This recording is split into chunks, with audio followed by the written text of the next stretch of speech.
Welcome back, Irredeemables, to Main Abyss Binary Star Falling in the Darkness. This is our final episode together, and for this last episode, I'm going to show you one last thing.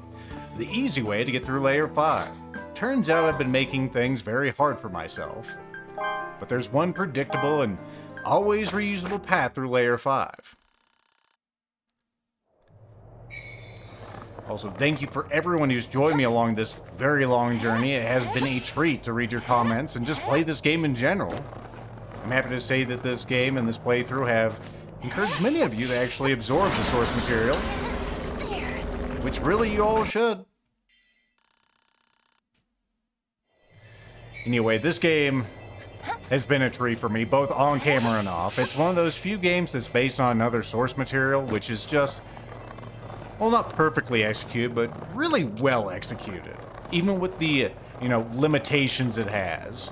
And you may be wondering about those limitations.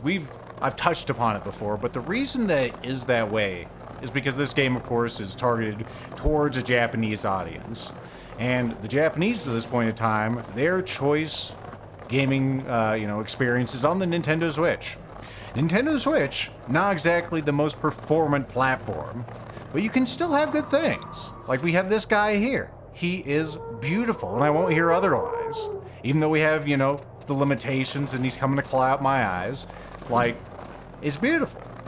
We have lower poly counts, our draw distances are kind of weird, our textures are low, but we have a beautiful game here. And I'd like to see more of this.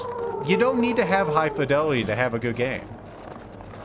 I would like to see more games that emulate, Mega Man Legends. Mega Man Legends is not a beautiful game by any stretch of the imagination, but it has lots of redeeming qualities, even with its, limited graphical qualities.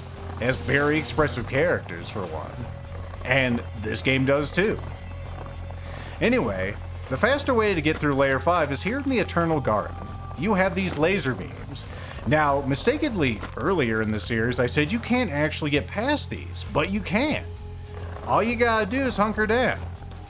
I had a false impression in Layer 4 because I tried to do this there off camera initially on my initial playthrough, and it doesn't work, but here you can. So maybe I just got unlucky there, or I got lifted up on something, but yeah.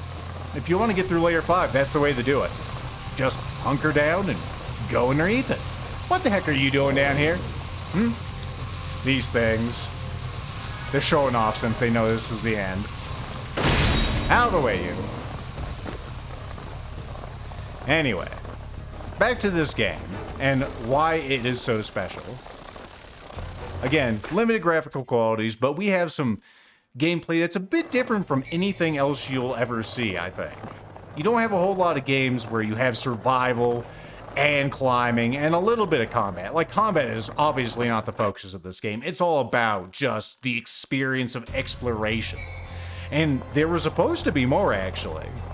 I looked at the items that were cut from the game, and it's clear that they wanted you to also have to manage, drinking and sleeping in this game, because there was a flask and there was, shelters. So they wanted to have more, but I guess they just pulled it back because I guess eating is enough, which, I'm starving. Let me have some hard meat here. So it could have been more of an experience, but I don't think it needs to be.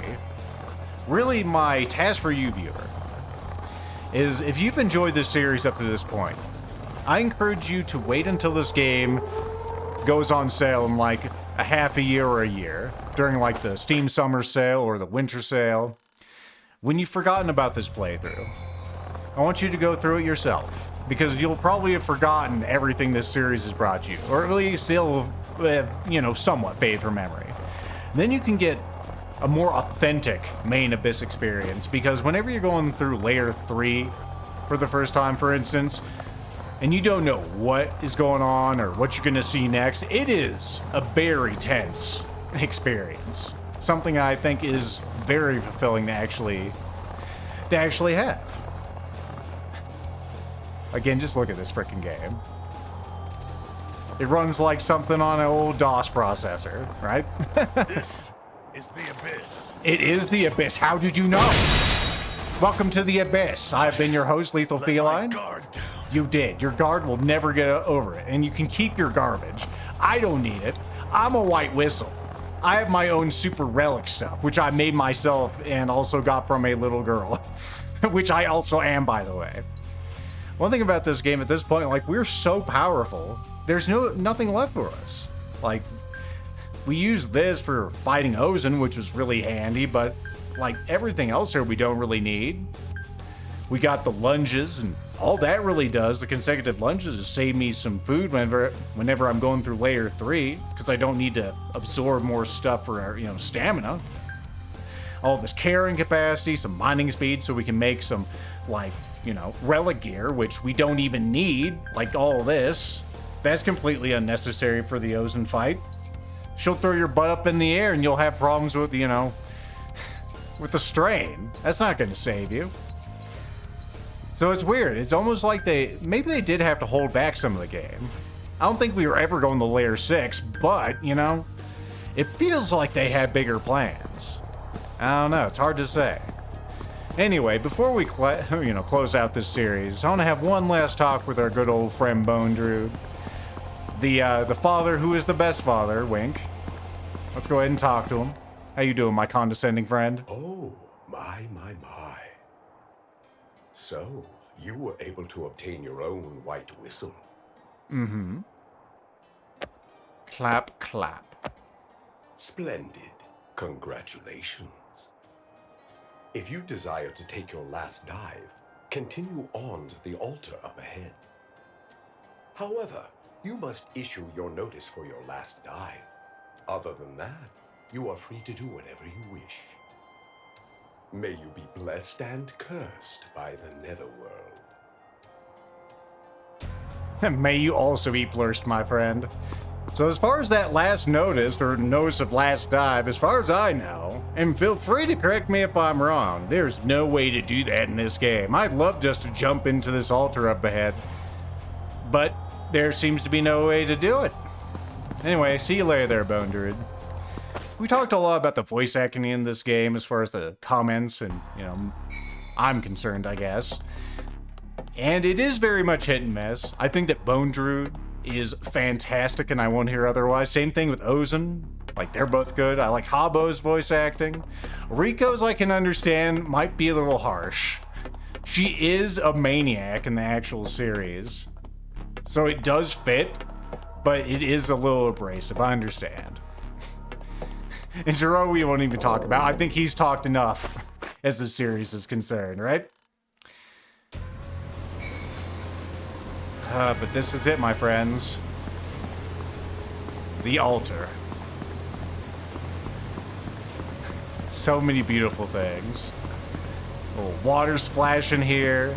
They really have set this up perfectly. But like all good things, this game must also come to an end. This series must come to an end. But hey, maybe someday we'll get a DLC and we can explore something else in the Abyss. Will it be Layer 6? I can't really say. Maybe we'll have a remake or another game in the main Abyss franchise. They definitely can do this again. I'd be happy to play through it again.